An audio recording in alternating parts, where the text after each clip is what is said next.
آیت نمبر 2، هو الذی خلقکم من طین ثم قضى اجلا، وہی ہے جس نے تم کو مٹی سے پیدا کیا پھر تمہارے لیے زندگی کی ایک مدت مقرر کر دی۔ قضا اجلا یعنی موت کا وقت مقرر ہے، یہ شخصی انتہا ہے۔ ایک انسان کی زندگی ہے 100 سال کی، 80 سال کی، 50 سال کی، 20 سال کی، تو قضا اجلا اس سے مراد ہے انفرادی موت، انڈیویجول ڈیتھ۔ وہ اجل مسمن، اور ایک اور دوسری مدت بھی ہے عندہ اس کے ہاں، اور یہ کون سی ہے؟ اجل مسمى، یہ تمام انسانیت کی موت، دنیا کی موت یعنی قیامت۔ عندہ اس کے ہاں طے شدہ ہے، ثم انتم تمترون، مگر تم لوگ ہو کہ شک میں پڑے ہوئے ہو۔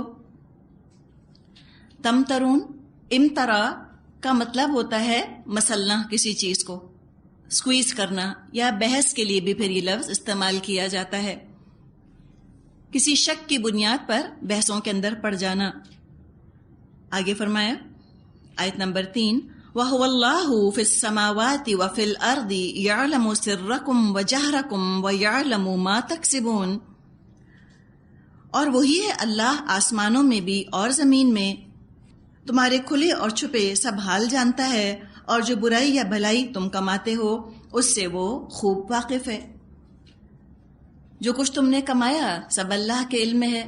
تو آپ دیکھیں کیسے اللہ کی صفات آ رہی ہیں، پہلے کیا؟ خالق اللہ ہے، ساتھ ساتھ اس کے علم کا بھی یہاں پر ذکر کر دیا گیا، ہر چیز کا علم اللہ کو ہے، اور وہی مالک بھی ہے، خالق بھی ہے، مالک بھی ہے، عالم بھی ہے۔ پہلے بھی ہم نے بات کی ہے کہ بہت سے لوگ اللہ کو مانتے ہیں کس طرح؟ کریٹر گاڈ کے طور پہ۔ وہ کہتے ہیں ہاں ٹھیک ہے، خالق ہے، بنا دی کائنات اس نے۔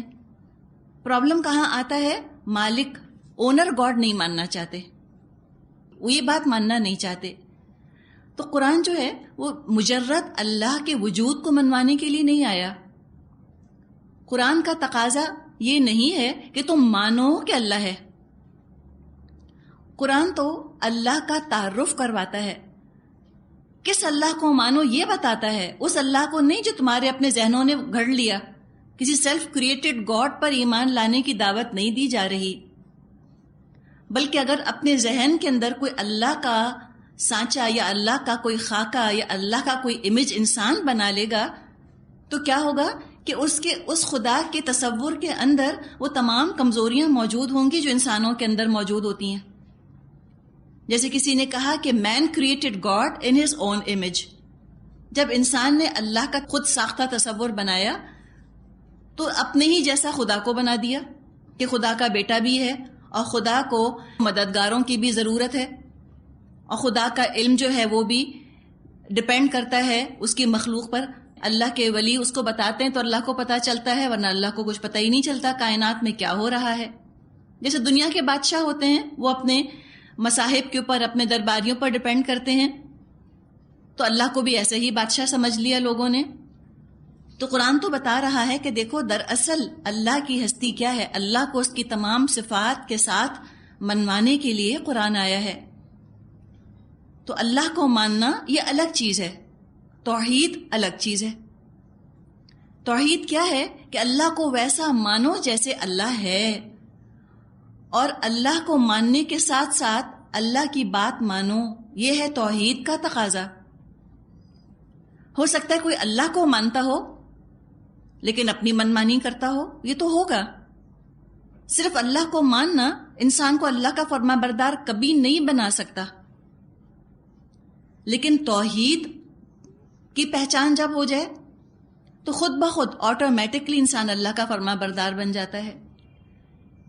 تو اللہ کی فرما برداری کرنے کے لیے توحید ضروری چیز ہے۔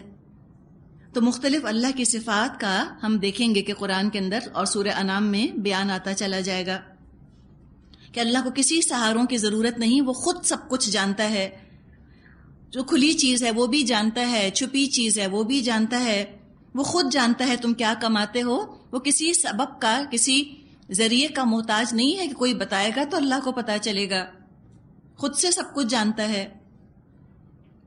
اب لوگوں کے حال پہ افسوس ہے. آیت نمبر 4 وَمَا تَأْتِيهِم مِّنْ آيَةٍ مِّنْ آيَاتِ رَبِّهِمْ إِلَّا كَانُوا عَنْهَا مُعْرِضِينَ. لوگوں کا حال یہ ہے کہ ان کے رب کی نشانیوں میں سے کوئی نشانی ایسی نہیں جو ان کے سامنے آئی ہو اور انہوں نے اس سے منہ نہ موڑ لیا ہو. اب وہ کیوں منہ موڑتے ہیں اللہ کی نشانیوں سے؟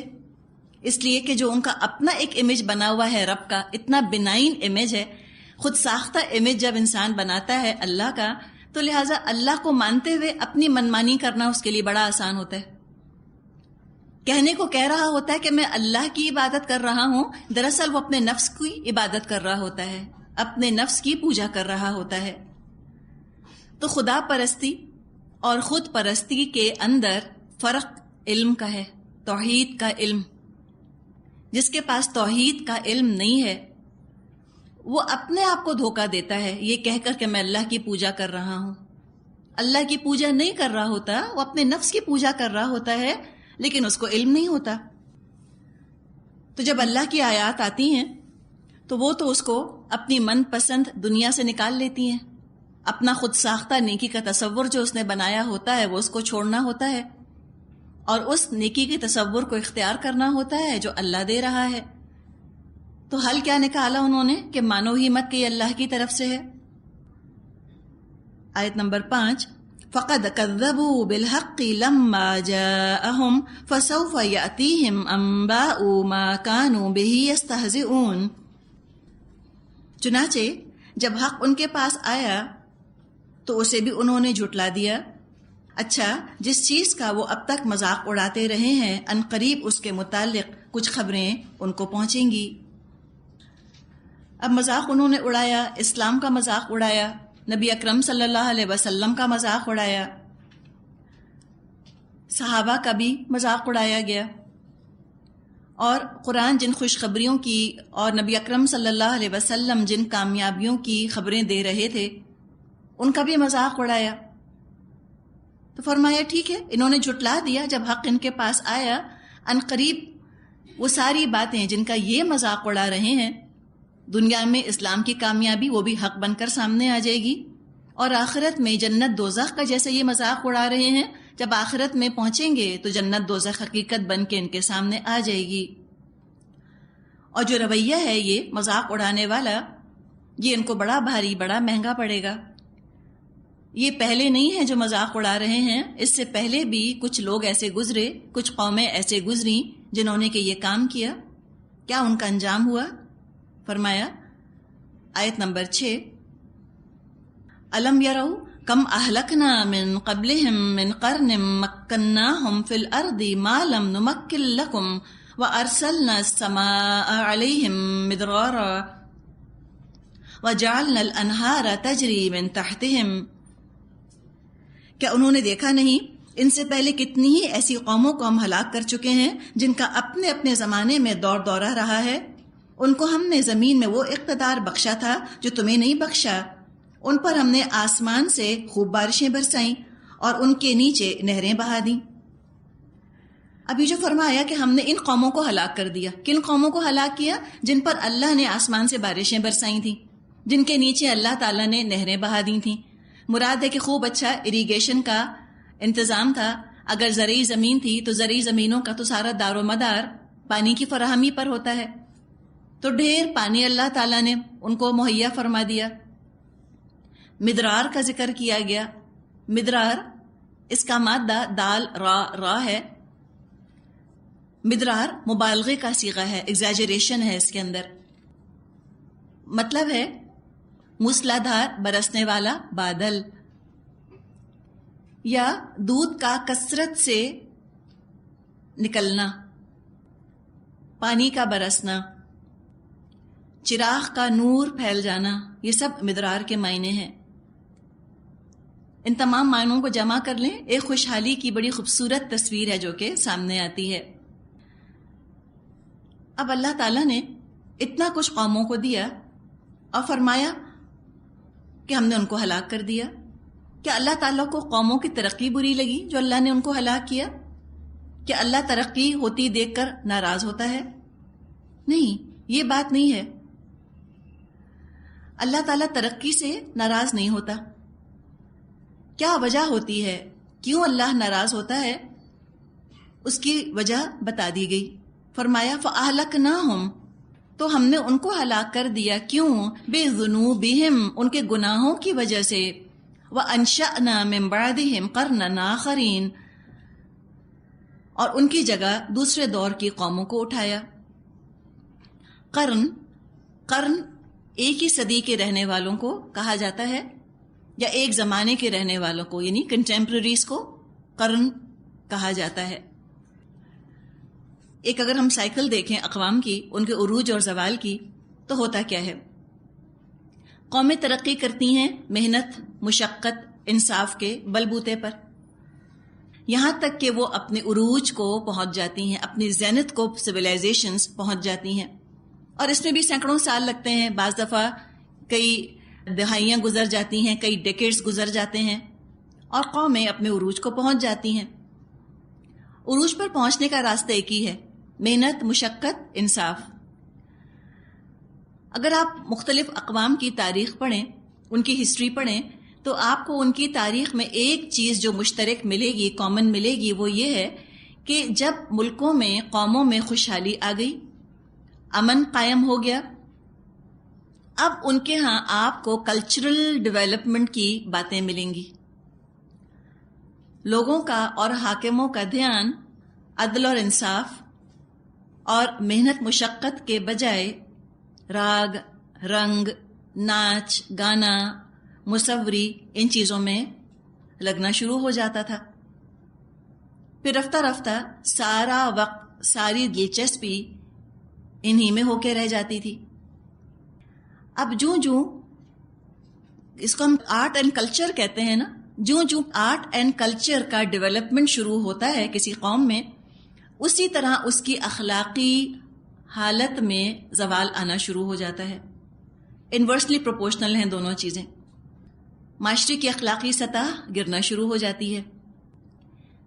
جیسے جیسے آرٹ کلچر میں اضافہ ہوتا ہے، شاعروں اور ناچنے والیوں اور گانے والیوں کی مانگ میں اضافہ ہوتا ہے، ویسے ویسے معاشرہ اندر سے کھوکھلا ہونا شروع ہو جاتا ہے. اور غور کرنے کی بات یہ ہے کہ آپ تاریخ کی کتابوں میں، ہسٹری کی کتابوں میں پڑھیں گی کہ فلاں سویلائزیشن جب اپنے عروج پر تھی تو آرٹ ڈیولپ ہوا. عروج کا لفظ آپ پڑھیں گی. جب وہ اپنے زینت پر تھی تو آرٹ اور کلچر ڈیولپ ہوا. عروج کے بعد کیا آتا ہے؟ پھر تو زوال ہی آتا ہے نا. تو زوال کی وجہ کیا ہے؟ زوال کی وجہ ترقی نہیں ہوتی، زوال کی وجہ کوئی اخلاقی خرابی ہوتی ہے.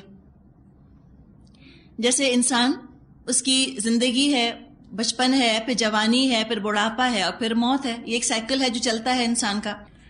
تو انسان کی تو یہ سائیکل چلتی ہے، نیچرل سائیکل. ایک قوموں کی سائیکل کیسے چلتی ہے؟ قوموں کی موت کب واقع ہوتی ہے؟ قوموں کی موت کے لیے کوئی وقت مقرر نہیں ہے کہ اچھا اتنا لائف سپین ان کو دیا جائے گا، 500 ایئرز یا 1000 ایئرز یا 200 ایئرز. جو قوموں کی زندگی ہوتی ہے، جو قوموں کا اجتماعی لائف سپین ہوتا ہے، وہ ڈپینڈ کرتا ہے ان کی اخلاقی حالت کے اوپر. اگر ان کی اخلاقی حالت اچھی رہتی ہے، وہ ہزارہ سال تک قائم رہ سکتی ہیں، ترقی پر گامزن رہ سکتی ہیں. جتنی تیزی سے ان کے اخلاقی حالت میں زوال آتا ہے، اتنی تیزی کے ساتھ وہ اپنی اجتماعی موت کی طرف بڑھ جاتی ہیں. آپ دیکھیں گے جو کھنڈرات وغیرہ ہیں، ان میں ہمیشہ بت نکلتے ہیں، دیوی دیوتا مختلف قسم کے نکلتے ہیں. موئنجے داروں میں بھی آپ دیکھ لیں، وہ ان کے ہاں وہ ڈانسنگ گرل وہ نکلی ہے، یا ان کے ہاں جو بل ہے نا، بل نکلا ہے نا وہاں بھی موئنجے داروں میں سے. تو یہ مختلف کھنڈرات میں سے آپ کو ہمیشہ شرک کے آثار ملیں گے، اور وہ یہی بتاتے ہیں کہ ان کے ہاں آرٹ اور کلچر بڑا ایڈوانس تھا. سویلائزیشن پومپیائی کے بارے میں کبھی اگر آپ نے پڑھا ہو تو وہاں بھی آرٹ اور کلچر اپنے عروج پر تھا، اور آرٹ اور کلچر کے ساتھ لازماً بے حیائی اور فحاشی آ جاتی ہے معاشرے کے اندر. یہ چیزیں لازم اور ملزوم ہیں. آئلینڈ آف کریٹ کے بارے میں اگر آپ نے پڑھا ہو، بہت خوبصورت جزیرہ تھا، بہت اچھی آب و ہوا، بہترین کھانا، بہترین غذا، لیکن وہ بھی اسی آرٹ اور کلچر کے ساتھ ساتھ بے حیائی اور فحاشی کی طرف چل پڑے. جب اخلاقی حالت کسی قوم کی اچھی ہوتی ہے نا، وہ بے حیائی کو فوراً پہچان لیتی ہے اور اس کو برا سمجھتی ہے. لیکن جب آرٹ اور کلچر کا اتنا دورہ شروع ہوتا ہے تو بے حیائی اور فحاشی، شیملیسنس اور لیوڈنس یہ تو وے آف لائف بن جاتی ہے، بلکہ پسندیدہ بن جاتی ہے، بلکہ پروموٹ کرنے والی چیز بن جاتی ہے، اور لوگوں کو ترغیب دی جاتی ہے بے حیائی کی طرف آنے کی، اور حیا حماقت اور بے وقوفی سمجھی جانے لگتی ہے. تو جب یہ اخلاقی زوال آتا ہے پھر تو تباہی اور ہلاکت جو ہے وہ اس قوم کا مقدر بن ہی جاتی ہے. تو یہ بات یہاں پر فرمائی فَأَهْلَكْنَاهُمْ بِذُنُوبِهِمْ، اللہ نے ہلاک کیا ان کو ان کے گناہوں کی وجہ سے. اور کوئی نہ کوئی نیچرل فینومنا نہیں ہوتا ہے، کوئی آتش فشاں پھٹتا ہے یا کوئی زلزلہ آتا ہے یا کوئی طوفان آتا ہے، اللہ تو اسباب کے پردے میں ہی کام کرتا ہے. اور بعض اقوام جو ہیں وہ موجزانہ طور پر بھی ہلاک کی گئیں، جن کا انشاءاللہ ہم آگے قرآن میں ذکر پڑھیں گے. تو ترقی سے اللہ کو دشمنی نہیں ہے، ترقی کی وجہ سے کوئی قوم ہلاک نہیں ہوئی، بد اعمالیوں کی وجہ سے، گناہوں کی وجہ سے ہلاک ہوتی ہے. ہسٹری ہم کو بتاتی ہے کس وجہ سے ہلاک ہوئی، بیرونی وجہ کیا تھی. وہ کہتے ہیں اچھا فلاں پہ تو زلزلہ آیا، فلاں جگہ پلیگ آئی، فلاں جگہ طاعون آیا، اس لیے فلاں قومیں ہلاک ہو گئیں، ان پر انویڈرز آ گئے، کسی قوم نے حملہ کر دیا تو وہ ہلاک ہو گئیں. قرآن ہم کو اصل وجہ بتاتا ہے کہ وجہ کیا ہوئی. ہسٹری بتاتی ہے کس طرح ہلاک ہوئے، قرآن بتاتا ہے کیوں ہلاک ہوئے، وجہ کیا تھی، تاکہ آئندہ لوگ آنے والے عبرت حاصل کریں. اور جو پروٹیکشن تھی ان کی، اللہ کا کلام، اس کو انہوں نے چھوڑ دیا، نور سے اپنا تعلق کاٹ لیا، اندھیروں میں بھٹکتے رہے، ہلاک ہوئے. اور جو تباہ ہونے والی قوم ہوتی ہے اس کو تو پھر روشنی سے الرجی ہو جاتی ہے، نور سے اس کو وحشت ہونے لگتی ہے، اتنا زیادہ وہ اندھیروں کے شیدائی ہو جاتے ہیں. اور یہی حال یہاں پر مشرکین مکہ کا ہو رہا تھا، تو ان کو وارن کیا گیا. آیت نمبر 7 سے 10، وَلَوْ نَزَّلْنَا عَلَيْكَ كِتَابًا فِي قِرْطَاسٍ فَلَمَسُوهُ بِأَيْدِيهِمْ لَقَالَ الَّذِينَ كَفَرُوا إِنْ هَذَا إِلَّا سِحْرٌ مُبِينٌ. اے پیغمبر صلی اللہ علیہ وسلم، اگر ہم تمہارے اوپر کوئی کاغذ میں لکھی لکھائی کتاب بھی اتار دیتے اور یہ لوگ اسے اپنے ہاتھوں سے چھو کر بھی دیکھ لیتے، تب بھی جنہوں نے حق کا انکار کیا ہے وہ یہی کہتے یہ تو سری جادو ہے، یہ تو کھلا جادو ہے. قرطاس کہا جاتا ہے بڑے پیپر کو، بڑے سائز کا جو پیپر ہوتا ہے اس کو کہا جاتا ہے. یعنی انہوں نے تو ارادہ کر لیا کہ ہمیں بات ماننی نہیں. نبی اکرم صلی اللہ علیہ وسلم یوں سمجھا کرتے تھے، خیال ان کو یہ آتا تھا کہ شاید میرے بتانے میں کوئی کمی ہے، شاید میں صحیح طرح سے بتا نہیں پا رہا، ورنہ کیسے ہو سکتا ہے کہ اتنا روشن حق، اتنی خوبصورت بات، اس کو یہ قبول کرنے سے انکار کر رہے ہوں. تو بتایا کہ اے نبی صلی اللہ علیہ وسلم، آپ کے بتانے میں کوئی کمی نہیں، یہ دراصل ماننا ہی نہیں چاہتے. اور اوپر دھمکی دے دی گئی تھی کہ دیکھو پچھلی قوموں کو ہم نے ہلاک کیا اور قرنن آخرین، اس کے بعد ہم نے اور قومیں اٹھا دیں. تو ہر شخص یاد رکھے کہ نو بڈی از انڈسپینسیبل. کوئی یہ نہ سوچے کہ میرے بغیر کیا ہوگا. روز دنیا میں ہزاروں مرتے ہیں، کوئی خلا نہیں ہوتا، کوئی ان کی جگہ خالی نہیں ہوتی، سب کی جگہ پر کر لی جاتی ہے. میدان عرفات میں آپ دیکھیں ہر سال لاکھوں کے حساب سے لوگ کھڑے ہوتے ہیں، اور میدان عرفات اگلے سال خالی تو نہیں ہوتا، کتنے لوگ اس میں سے دنیا سے چلے گئے ہوتے ہیں.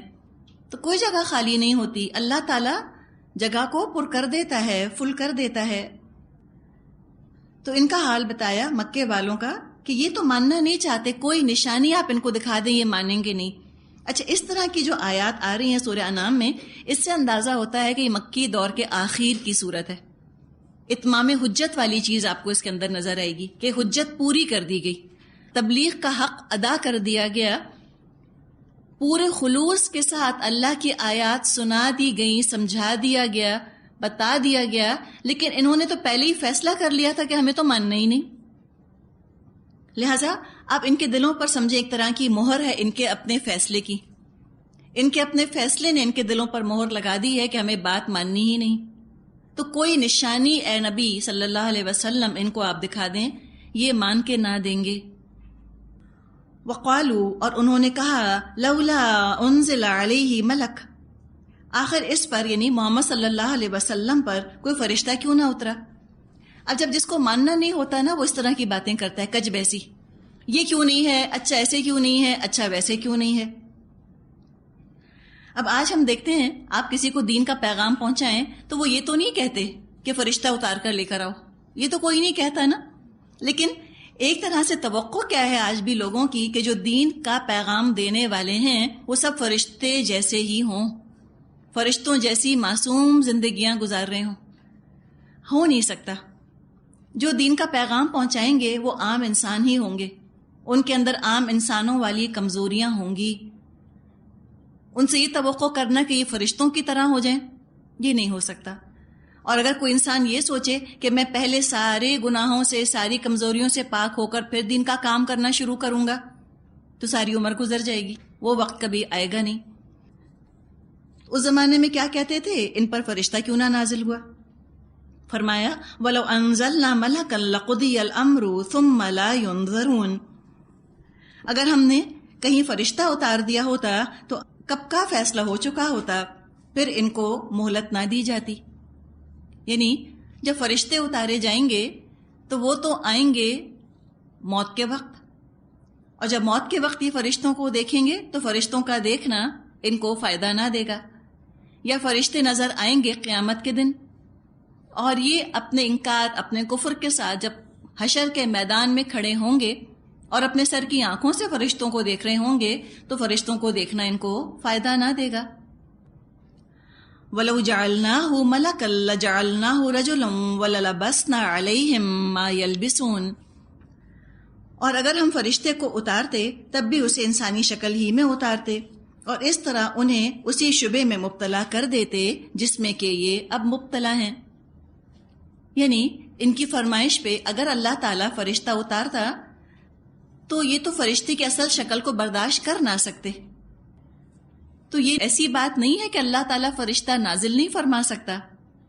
کمزوری یا مجبوری اللہ کے ساتھ نہیں ہے، کمزوری اور مجبوری ان کے اپنے ساتھ ہے، یہ فرشتوں کو دیکھ نہ سکتے، ان کی نظر، ان کی بصارت محدود ہے، ان کی قوت برداشت محدود ہے، اور اللہ جس نے کہ ان کو پیدا کیا، جو ان کا خالق ہے، وہ جانتا ہے کہ یہ برداشت نہ کر سکیں گے فرشتے کی اصل شکل، تو اس نے اپنی رحمت ان پر کی کہ ان کو فرشتہ اصلی شکل میں نہ دکھایا۔ تو فرمایا ہم فرشتہ نازل بھی فرماتے تو انسان کی شکل میں فرماتے۔ جبریل علیہ السلام بعض دفعہ انسانی شکل میں تشریف لایا کرتے تھے۔ دحیہ کلبی رضی اللہ عنہ ایک صحابی تھے، ان کی شکل میں جبریل علیہ السلام تشریف لاتے تھے۔ تو پتہ یہ چلا کہ صحابہ کے لیے بھی فرشتوں پر جو ایمان تھا وہ ایسا ہی ایمان بالغیب تھا جیسا ہمارے لیے آج ہے۔ صحابہ نے بھی اپنی سر کی آنکھوں سے فرشتوں کو نہیں دیکھا تھا، بلکہ نبی اکرم صلی اللہ علیہ وسلم کی خبر کی انہوں نے تصدیق کی تھی کہ اللہ کے رسول نے فرما دیا کہ میرے پاس فرشتہ آتا ہے، سب مومنوں نے مان لیا، اور جن کو نہیں ماننا تھا انہوں نے مذاق اڑا دیا، اپنا ہی نقصان کیا۔ وَلَقَدِ اسْتُهْزِئَ بِرُسُلٍ مِّن قَبْلِكَ فَحَاقَ بِالَّذِينَ سَخِرُوا مِنْهُمْ مَا كَانُوا بِهِ يَسْتَهْزِئُونَ۔ اے محمد صلی اللہ علیہ وسلم، آپ سے پہلے بھی بہت سے رسولوں کا مذاق اڑایا جا چکا ہے، مگر ان مذاق اڑانے والوں پر آخرکار وہی حقیقت مسلط ہو کے رہی جس کا کہ وہ مذاق اڑاتے تھے۔ قل، ان سے کہیے، سیروا فی الارض ثم انظروا کیف کان عاقبۃ المکذبین، ذرا زمین میں چل پھر کر تو دیکھو جھٹلانے والوں کا کیا انجام ہوا ہے۔ دنیا میں ہم دیکھتے ہیں 3 طرح کی آبادیاں یا 3 طرح کے شہر ہیں۔ ایک تو وہ شہر ہے نا کہ جس میں کہ زندہ لوگ رہتے ہیں، ہسل بسل ہے اور زندگی کے ہنگامے ہیں اور رونق ہے، وہ لوگ جو زمین کی پشت پر رہ رہے ہیں، زمین کی پیٹھ پر زندگی گزار رہے ہیں، آباد شہر۔ کچھ خاموش شہر ہیں، وہاں بھی انسان ہیں لیکن وہ زمین کے پیٹ کے اندر ہیں۔ قبرستان، وہاں بھی انسان ہیں لیکن وہاں خاموشی ہے، کوئی رونق نہیں، کوئی چہل پہل نہیں، سب زمین کے پیٹ کے اندر موجود ہیں، انسان دیکھے اور عبرت حاصل کرے۔ اور تیسرے شہر ہیں جہاں انسان تو نہیں لیکن ان کی بنائی ہوئی چیزیں موجود ہیں، کھنڈرات، روئنز، ان کو دیکھو کہ یہ سب مکان رہ گئے سامان رہ گیا اور بسنے والے کہاں چلے گئے؟ ان کو تو کوئی لے گیا، کوئی لے جانے والا لے گیا۔ تو ان کو دیکھے اور انسان واقعی عبرت حاصل کرے اور یہ سوچے کہ ایک دن جانا تو مجھ کو بھی ہے، میں چلی جاؤں گی زمین کے پیٹ میں، میرا گھر، میرا مکان، میری چیزیں اس طرح زمین پر سب رہ جائیں گی۔ تو جب اللہ نے چوائس دی ہے تو کیوں پھر ہم جھٹلاتے ہوئے دنیا سے رخصت ہوں؟ کیوں نہ ہم تصدیق کرنے والے صدیق بن کر دنیا سے رخصت ہوں؟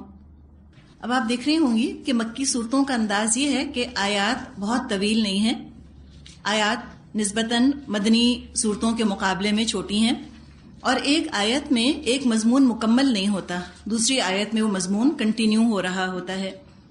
اب ہم یہ طریقہ انشاءاللہ اختیار کریں گے کہ میں آیت نمبر نہیں بولا کروں گی، بلکہ میں رکوع نمبر بتا دیا کروں گی کہ اب ہم یہ رکوع ہیں، اس رکوع پر اب ہم ہیں، اور رکوع نمبر 3 جب شروع ہوگا تو میں آپ سے کہہ دوں گی رکوع نمبر 3 ہے، ٹھیک ہے؟ قل فرما دیجئے، لمن ما فی السماوات والارض قل للہ، ان سے پوچھئے آسمانوں اور زمین میں جو کچھ ہے وہ کس کا ہے؟ کہو سب اللہ ہی کا ہے۔ ایبسلیوٹ اونرشپ، ملکیت کا ذکر کیا جا رہا ہے کہ بنایا تو ہے اللہ نے، خالق تو ہے، یہ بتاؤ مالک کون ہے؟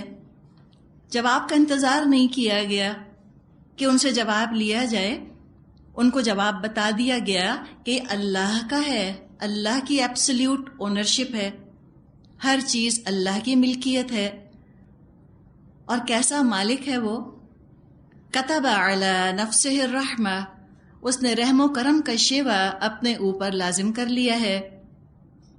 لَيَجْمَعَنَّكُمْ إِلَى يَوْمِ الْقِيَامَةِ لَا رَيْبَ فِيهِ الَّذِينَ خَسِرُوا أَنفُسَهُمْ فَهُمْ لَا يُؤْمِنُونَ، قیامت کے روز وہ تم سب کو ضرور جمع کرے گا، اس کے آنے میں کوئی شک نہیں، لیکن جن لوگوں نے خود اپنے آپ کو تباہی کے خطرے میں مبتلا کر لیا ہے وہ اس کو نہیں مانتے۔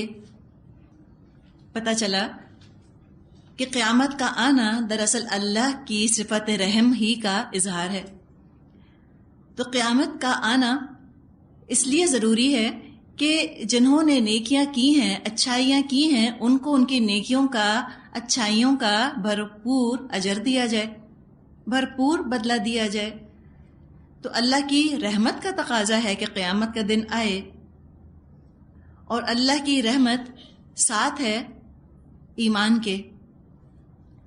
جو لوگ اللہ کی رحمت کا مستحق ہونا چاہتے ہیں ان کو چاہیے کہ ایمان لے آئیں، اور جو اللہ کی رحمت سے منہ موڑ رہے ہیں وہی ہیں دراصل جو کہ ایمان سے منہ موڑتے ہیں۔